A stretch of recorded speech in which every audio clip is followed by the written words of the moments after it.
آج کل پاکستان کے بیشتر علاقے دھند اور اسموگ کی زد میں ہیں، لیکن کم ہی لوگ جانتے ہیں کہ دیکھنے میں دونوں ایک جیسی نظر آتی ہیں، لیکن دھند اور اسموگ دو مختلف چیزیں ہیں۔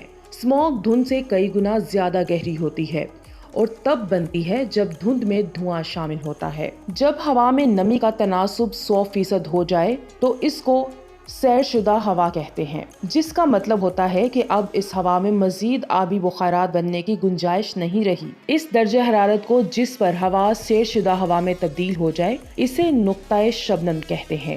جب ہوا کا درجہ حرارت نقطۂ شبنم تک پہنچ جائے تو گنجائش سے زیادہ آبی بخارات کثیف ہو کر قطرے کی صورت اختیار کر لیتے ہیں۔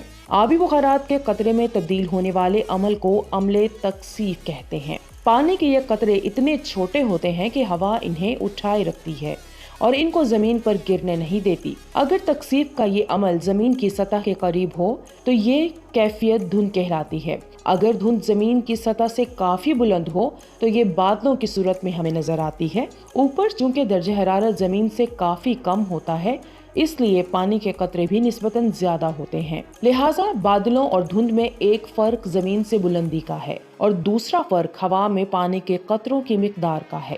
ایک اندازے کے مطابق دھند میں پانی کے قطرے اتنے چھوٹے ہوتے ہیں کہ 1000 قطرے مل کر 1 ملی لیٹر پانی بناتے ہیں۔ اس طرح میلوں پر پھیلی ہوئی دھند میں موجود پانی چند بالٹیوں سے زیادہ نہیں ہوتا۔ اب اگلا سوال یہ ہے کہ دھند اور اسموگ میں کیا فرق ہوتا ہے؟ اگرچہ دیکھنے میں دونوں ایک جیسی نظر آتی ہیں، لیکن دھند اور اسموگ دو مختلف چیزیں ہیں اور ہماری صحت پر ان کے اثرات بھی مختلف نوعیت کے ہیں۔ جب ہوا میں پائے جانے والے بخارات کم درجہ حرارت کی وجہ سے کثیف ہو جاتے ہیں تو یہ ماحول میں سفیدی مائل دبیز تہ بن جاتے ہیں، جسے ہم دھند کہتے ہیں، اور جب اس دھند میں دھواں مکس ہو جاتا ہے تو یہ مزید گہری اور کثیف ہو جاتی ہے اور اسے اسموگ کہا جاتا ہے۔ یعنی دونوں چیزوں میں بنیادی فرق دھوئیں کا ہے۔ دھند میں بھی گرد و غبار ہو سکتا ہے مگر اسموگ میں فضائی آلودگی کے ساتھ دھواں بھی ہوتا ہے، لہٰذا یہ بہت زیادہ آلودہ ہوتی ہے اور طرح طرح کے خطرناک کیمیکلز اور مضر صحت اجزاء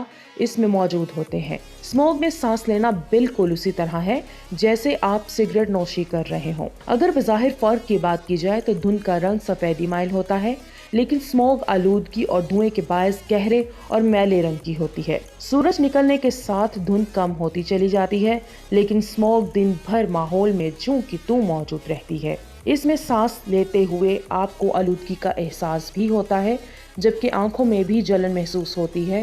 یہ کیفیت محسوس ہو رہی ہو تو کھلے مقامات پر جانے سے پرہیز کریں اور باہر جانا ہی پڑے تو منہ پر ماسک اور آنکھوں پر چشمے کا استعمال ضرور کریں۔